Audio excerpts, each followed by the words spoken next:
Boa noite a todos. Me chamo Fernando Pacífico, sou trabalhador do Lar Espírita Chico Xavier e vim esta noite falar a vocês sobre o livro A Gênese, os Milagres e as Predições. Importante destacar que em janeiro desse ano, essa obra ela completou 153 anos. Então, essa exposição, de certa forma, corresponde a uma singela homenagem que nós fazemos, certo? Para essa obra cuja importância é imensurável para a doutrina espírita. E agradecer também a oportunidade de poder estar aqui novamente para falar sobre essa temática. Então, o primeiro ponto que eu gostaria de trazer nessa exposição sobre o livro A Gênese é exatamente situar esse livro na codificação. Então, existe um conjunto de obras, e esse conjunto de obras é chamado de codificação. E se existe uma codificação, existe um codificador. E esse codificador é o nosso conhecido Allan Kardec, que é o pseudônimo de Hippolyte Rivail, que nasceu lá em Lyon, na França, em outubro de 1804, e veio a falecer lá em Paris, né, ainda na França, em 1869. Então, adotando o pseudônimo de Allan Kardec, ele é o autor, certo? O codificador de diversas obras, e se a gente for fazer uma contabilidade aqui, ele viveu 65 anos. E a gente poderia pensar que foram basicamente grande parte de sua vida dedicada ao espiritismo, certo? Mas isso não aconteceu. Por que não aconteceu? A maioria dos livros eles separam em a história de vida, né, de Allan Kardec e antes dos eventos transcendentais, né, dos eventos espíritas e após os eventos espíritas. E o interessante é que ele só teve contato, basicamente, com essas questões após seus 50 anos de idade. Então, se ele viveu até 65 anos, basicamente seus 15 últimos anos foram dedicados ao espiritismo. Então, veja, com tão pouco tempo, ele conseguiu fazer algo tão significativo e duradouro, né? Porque só se faz algo duradouro quando ele é feito em bases sólidas. E a gente pode entender que a sua razão e a sua lógica conseguiram tornar bastante sólidas, certo, os alicerces do espiritismo. Então, se a gente for contabilizar aqui, ó, deixa eu só colocar a caneta, de 1857 a 1869 foram 11 anos, certo, em que ele realizou a publicação de diversas obras, e essas obras são chamadas de obras da codificação. Então, essa codificação teve um codificador, e esse codificador trabalhou de forma incansável durante anos e 3 meses na publicação desse material. Então, vejam que foi um período curto de tempo, porém, suas publicações tiveram uma relevância muito importante na história. E, obviamente, para que ele conseguisse alcançar o expoente, alcançar a magnitude que ele conseguiu, haja vista que até hoje nós fazemos estudos acerca de sua obra, automaticamente a gente imagina que houve um planejamento, certo, espiritual extremamente rigoroso, que envolveu basicamente 3 personagens aí: os espíritos amigos, o espírito de verdade e o próprio codificador. Então, o trabalho fruto desses três personagens aqui, certo? Culminaram na publicação de diversas obras, e essas obras ficaram conhecidas como codificação, obras da codificação, obras kardecianas, e dentre elas, uma das mais conhecidas foi exatamente o livro A Gênese, que é o objeto de estudo dessa exposição de hoje. Então, nós temos aqui, em ordem cronológica nas publicações, a primeira publicação foi feita aqui em 1857. E a última publicação foi feita em 1868. Então, percebam que as publicações kardecianas, elas se iniciaram com base no Livro dos Espíritos e se findaram exatamente no livro A Gênese. Então, o último livro, certo, publicado por Allan Kardec foi exatamente o livro A Gênese, que é o objetivo de estudo nosso. Só que esses não são os únicos livros publicados, né? Então, a gente tem aqui o que é o Espiritismo, temos a Revista Espírita, temos aqui o Livro dos Médios, o Evangelho segundo o Espiritismo, o Céu e o Inferno, dentre outros, ok? Então, de todas as obras kardecianas, podemos dizer que talvez as mais conhecidas são essas que a gente acaba de mostrar aqui. Então, nós temos aqui em ordem cronológica o Livro dos Espíritos, em 1857. Temos aqui o Livro dos Médios, publicado em 1861.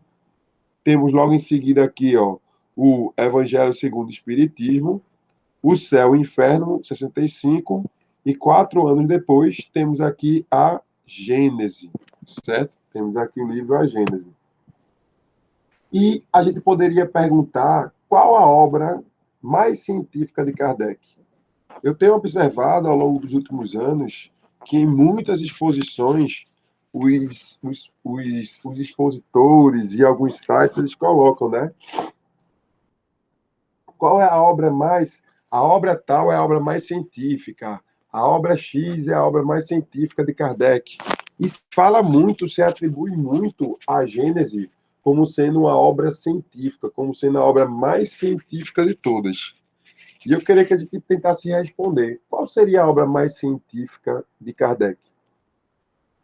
Eu traria para vocês que, se é de acordo com a minha visão, e vou tentar embasar ela, para tentar justificar ela, certo?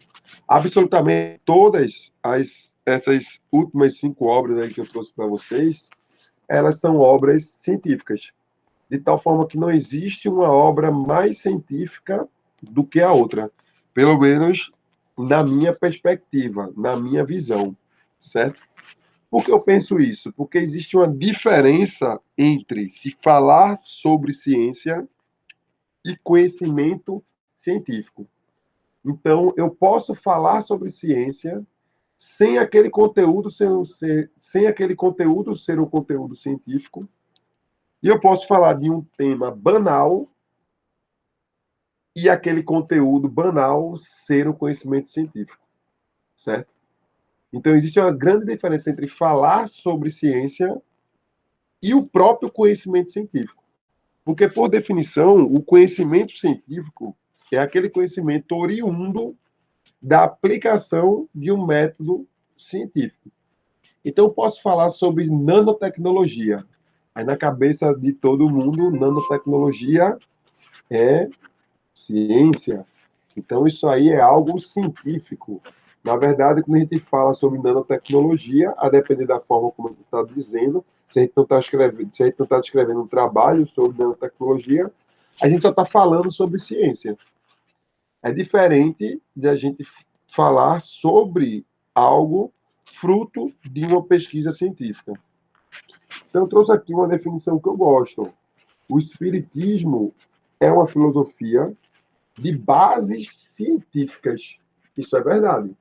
O Espiritismo ele é uma filosofia, mas de base científica. Então, tudo que é escrito, todas as obras que a gente acabou de ver, o Livro dos Espíritos, o Livro dos Médiuns, todos eles são livros feitos com base em ciência. São livros com base científica, de consequências ético-morais. Então, só para a gente finalizar esse ponto específico, o que viria a ser conhecimento científico? Todo conhecimento científico é oriundo de um método científico. Então, o método científico ele parte primeiramente da observação. Então, eu observo algo e a partir do momento que eu observo algo, eu gero um questionamento acerca daquela minha observação. Ao gerar um questionamento acerca daquela minha observação, se cria hipóteses. Só que essa hipótese, ela pode ser uma hipótese que seja verdadeira, ou ela pode ser uma hipótese que é uma hipótese falsa, certo? E com base em um experimento, eu tenho como testar a minha hipótese. E aí a minha conclusão será o quê? Será exatamente se aquela será o resultado daquele meu experimento. A descrição dos resultados daquele meu experimento. E essa conclusão, ou seja, esses resultados, eles podem confirmar a minha hipótese ou podem refutar a minha hipótese. Onde eu quero chegar? Todas as obras de Kardec são frutos, são consequências da aplicação de um método científico. Então, independente se ele está falando sobre a gênese, sobre o conteúdo científico, ou independente se ele está falando sobre o conteúdo moral, quando ele fala sobre o Evangelho segundo o Espiritismo, certo? Ou se ele está falando sobre questões filosóficas no livro Céu e Inferno, as informações obtidas para que ele escreva a Gênese, para que ele escreva o Evangelho segundo o Espiritismo, para que ele escreva o Livro dos Espíritos, para que ele escreva o Livro dos Médiuns, as informações necessárias para que ele possa escrever essas obras foram fruto de um método científico.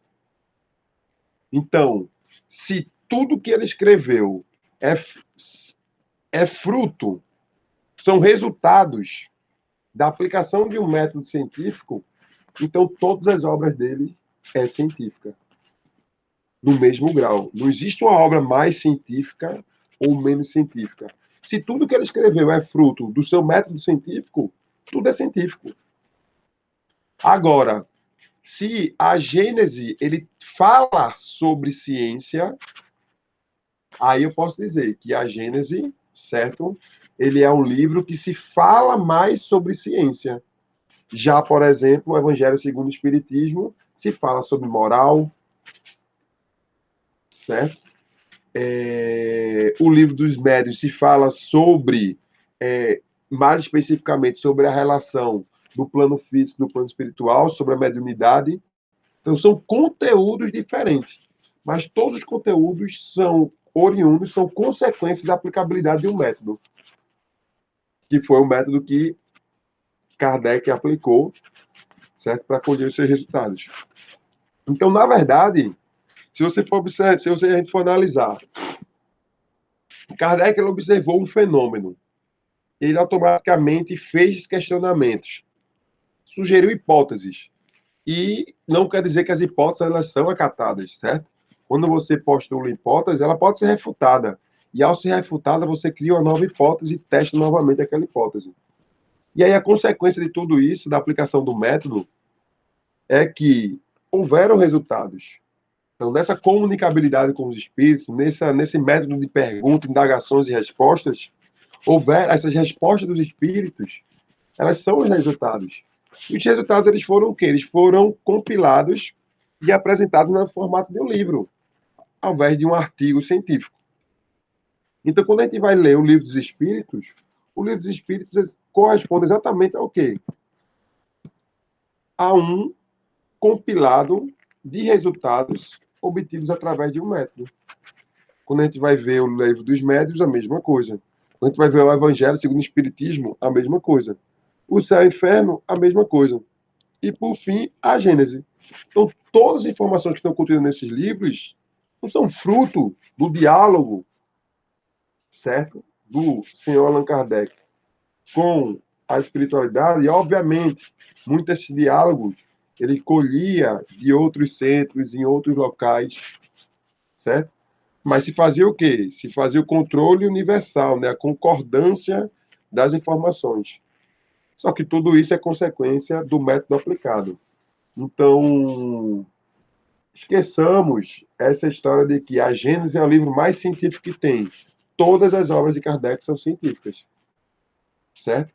Se ele escrever, se algum daqueles livros, ou se algum livro que Kardec publicou, ele publicou não com base no que os espíritos disseram, mas com base no que ele imaginou, certo? No que ele especulou, a gente pode dizer que houve um livro que ele não é um livro científico.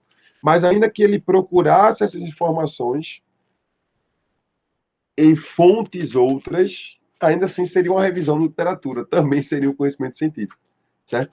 Então, na verdade, onde eu quero chegar é que tudo que Kardec publicou, ele... Tudo não, né? Esses livros que a gente está citando aqui, porque tem livros que ele publicou que eu desconheço, certo? Pela minha ignorância, eu não sei como ele foi feito, mas pelo menos esses livros que aqui estão presentes para vocês, posso dizer que todos eles têm um cunho científico, ok?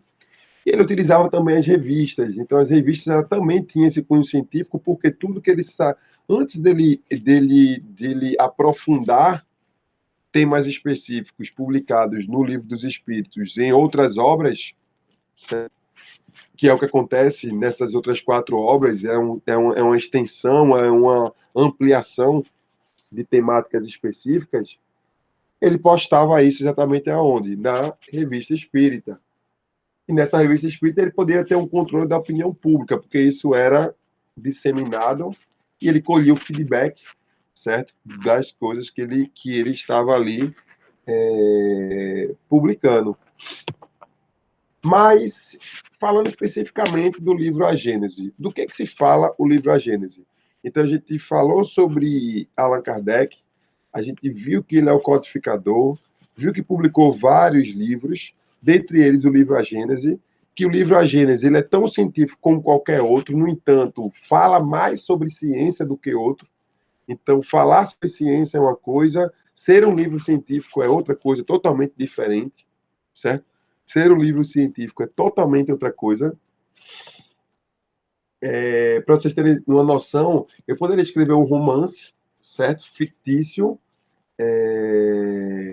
que nesse romance eu descrevesse alguns aspectos científicos.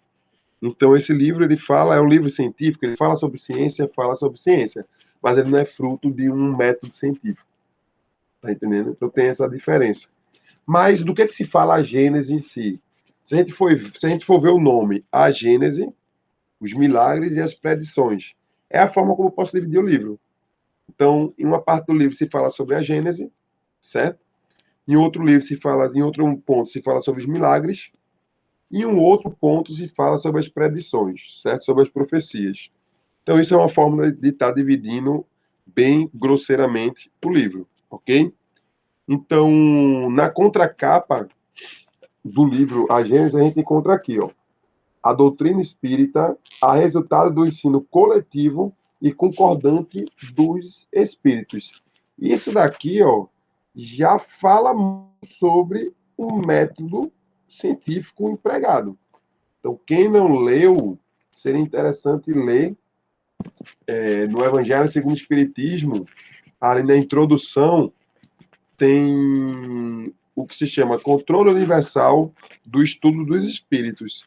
Então, se fala um pouquinho sobre esse ensino coletivo e concordante. A ciência é chamada a constituir a gênese de acordo com as leis da natureza. Ou seja, como essa gênese ela acontece e como ela está vinculada ao conhecimento científico. E ele fecha aqui, ó, de uma forma muito interessante. Deus prova sua grandeza e seu poder pela imutabilidade de suas leis, e não pela derrogação delas, certo? Então, para Deus, o passado e o futuro são o presente. Então, vejam que é bem impactante esse início do livro.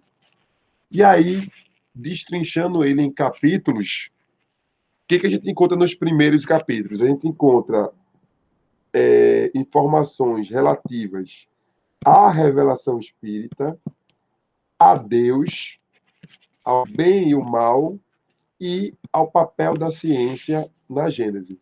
Esses temas eles são abordados no início do livro.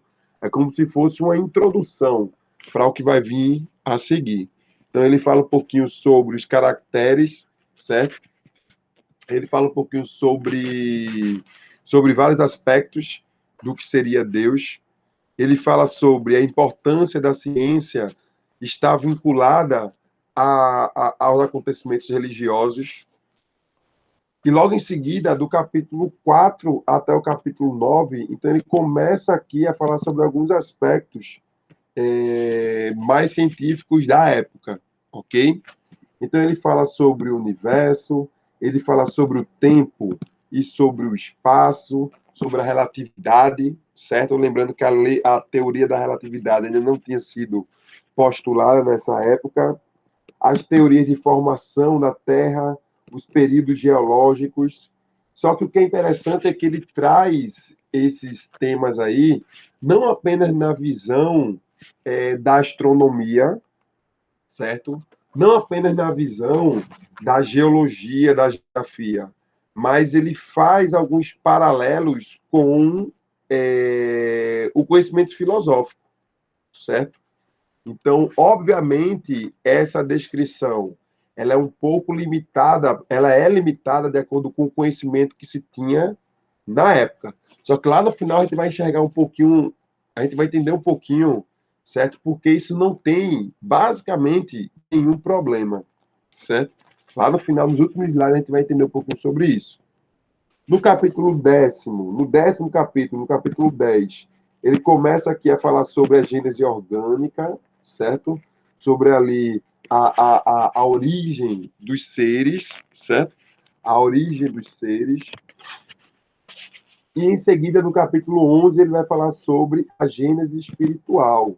Então, do item 18 até o 22, é uma descrição de como se dá a reencarnação de um espírito, certo?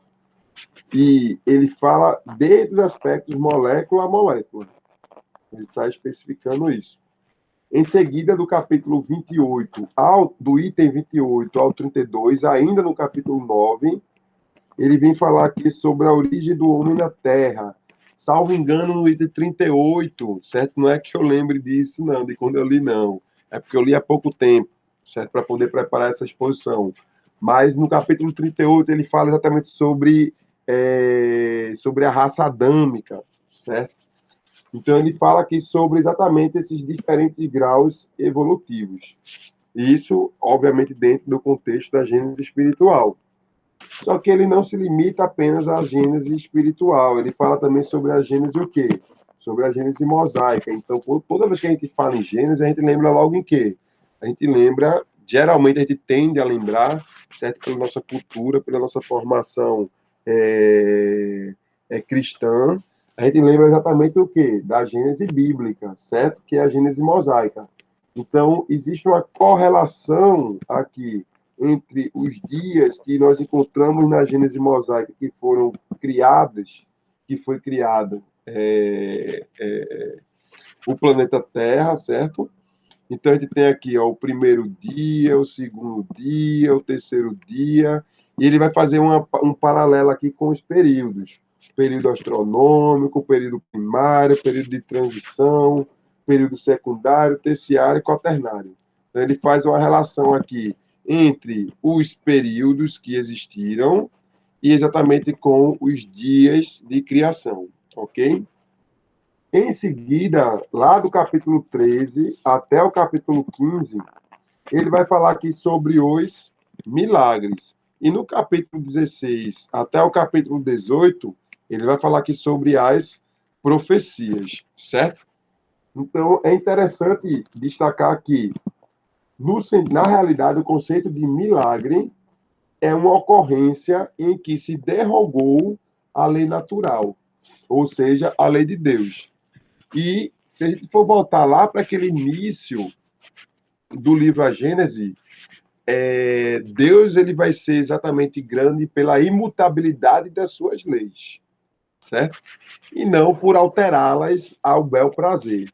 Então, não sendo possível isso, dito milagre nada mais é do que a manipulação destas leis por um espírito evoluído como Jesus, que os conhecia muito bem. Eu costumo dizer que milagre ele não existe na concepção que se é dada ao milagre. Então, se milagre é derrogar as leis naturais, certo? Isso basicamente não acontece. Mas isso é só uma questão de interpretação. Na verdade, o que acontece? Existem espíritos que são evoluídos e eles têm o conhecimento e o conhecimento lhe dá a capacidade, certo, de manipular essas leis sem derrogá-las, certo? Eles já as conhecem. E o desconhecimento da nossa parte faz a gente imaginar que aquele fato que ocorreu, ou aquele fato ocorrido, ele derroga as leis da natureza. Então, por exemplo, a gente é acostumado ao quê? A lei da gravidade diz que tudo traz para baixo. Então, se a gente vê um objeto flutuar, a gente não consegue entender que, por exemplo, muito provavelmente, a manipulação de fluidos pode fazer com que, naquele momento, temporariamente, a massa daquele objeto, certo? Ela possa ser, de certa forma, reduzida, ou, por exemplo, a gravidade daquele momento possa ser anulada, fazendo com que aquele objeto ele se eleve. Então, a falta de conhecimento nossa, a nossa limitação intelectual, a nossa limitação cognitiva, certo? Faz com que, ao se deparar com os ditos milagres, com fenômenos dos quais nós desconhecemos, nós atribuímos isso à alteração das leis, à derrogação das leis naturais. Só que, na verdade, aquilo ali tem sentido, aquilo ali tem lógica, aquilo ali tem uma explicação. Só que aquela explicação ultrapassa o nosso conhecimento científico da época. E aí a gente tende a achar que aquilo ali é o quê? É maravilhoso. E vem Kardec com sua brilhante capacidade argumentativa e conhecimento e notório saber, certo? Nas mais diversas áreas, e explica exatamente que existem eventos que acontecem ali por trás, certo? Na verdade, por trás é modo de dizer, certo? Existe ali eventos que ocorrem dos quais nós desconhecemos e que isso caracteriza, certo? O que nós conhecemos como milagre. Então, milagre, pela definição de derrogar a lei natural, não existe. Então, o fato em si existe e ele é explicado pelas leis naturais, só que nós desconhecemos a forma como isso acontece, certo?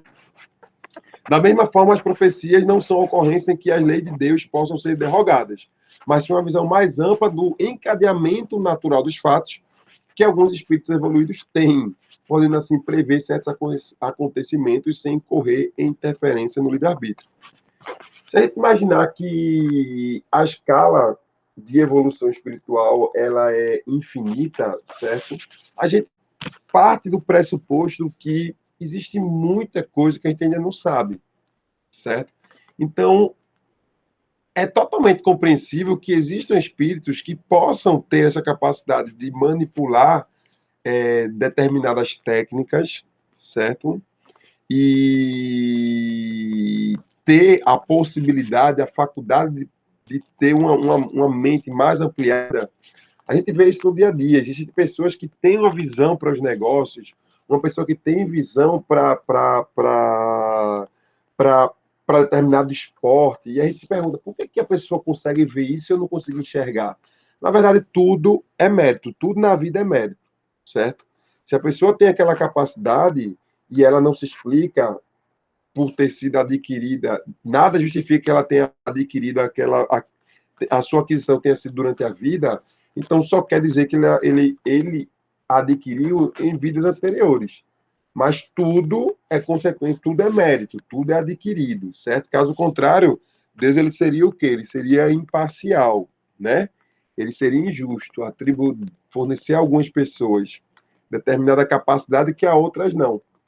Mas a lógica nos diz que se no dia a dia a gente vê pessoas com capacidades tão distintas, a lógica nos diz que existem sim espíritos que vão conseguir, estão mais evoluídos do que a gente, e têm essa capacidade de conseguir manipular, certo? Fluidos, conseguem ter essa visão mais ampla do encadeamento natural dos fatos. E aí eu queria finalizar, certo? Essa exposição falando um pouquinho sobre a ciência e o espiritismo. De que forma?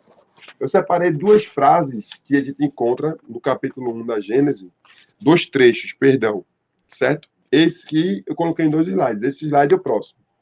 Então, nesse primeiro aqui, que a gente vê? Caminhando de par com o progresso, o espiritismo jamais será ultrapassado. Por quê? Se nova descoberta lhe demonstrasse estar em erro acerca de um ponto qualquer, ele se modificaria nesse ponto. Se uma verdade nova se revelar, ele aceitará. Por que isso aqui é importante, pessoal? Porque não importa se a Gênesis foi escrito há milhares de anos atrás, certo? Por Por quê? Porque o que se publica hoje não necessariamente vai ser uma verdade amanhã. Então, o que está sendo dito aí se vivencia nos dias de hoje.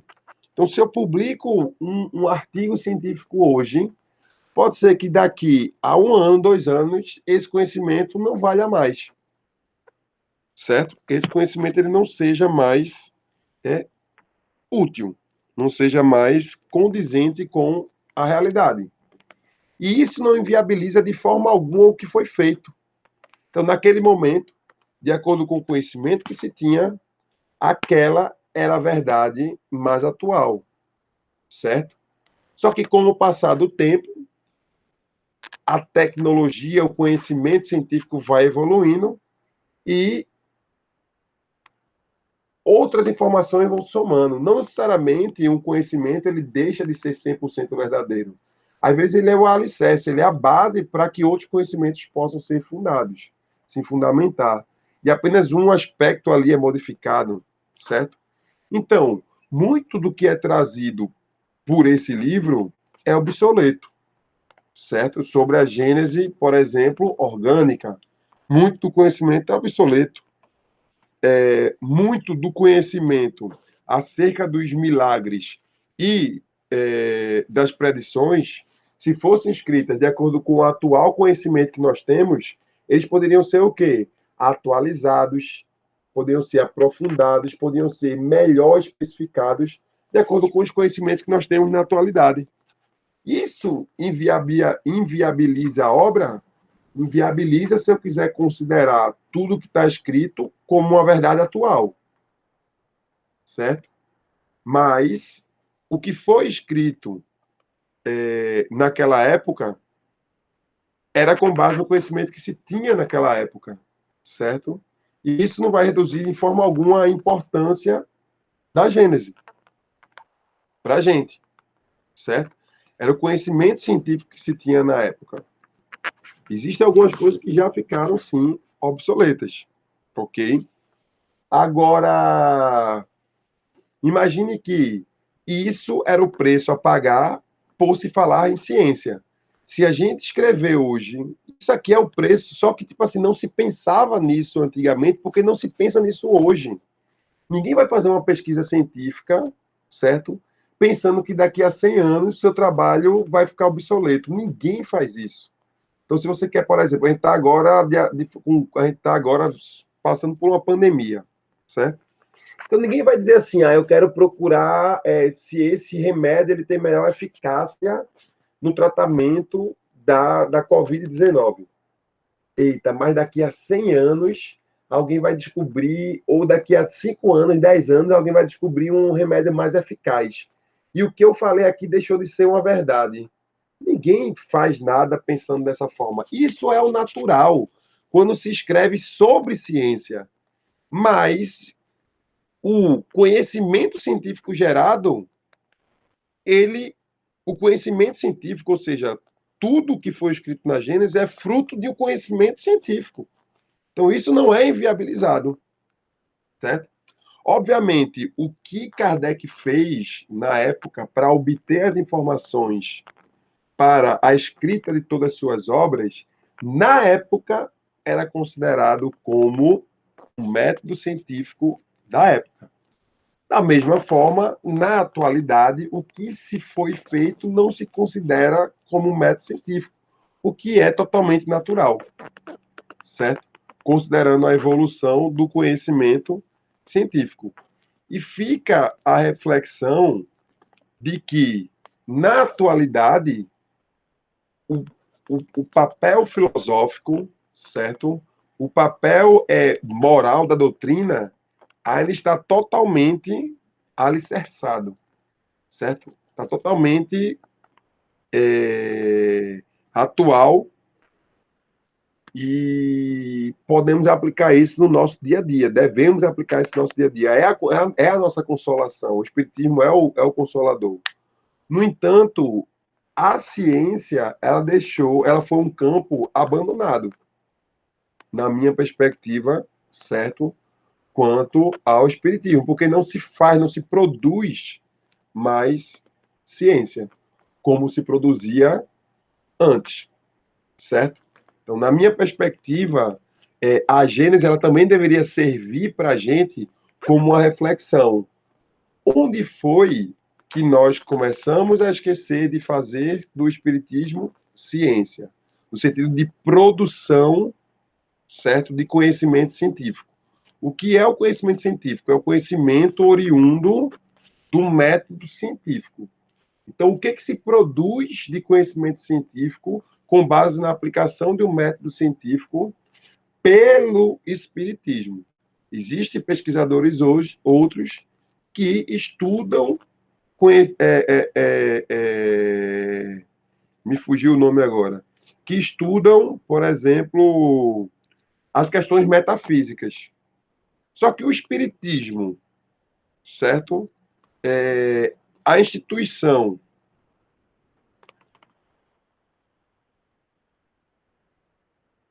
quando eu falo instituição, eu digo assim, todo que se titulam espíritas, tá entendendo? Qual é a produção científica que está sendo feita na atualidade, certo? Com a aplicação de um método. Isso também seria importante, a reflexão. Então, eu queria finalizar aqui a exposição com essa frase que eu gosto bastante dela. As descobertas que a ciência realiza, longe de o rebaixarem, glorificam a Deus. Unicamente destroem o que os homens edificaram sobre as falsas ideias que formaram dele. Então, Kardec ele foi muito sábio, e não é à toa que seu conhecimento está presente até os dias de hoje, exatamente pelo fato dele unir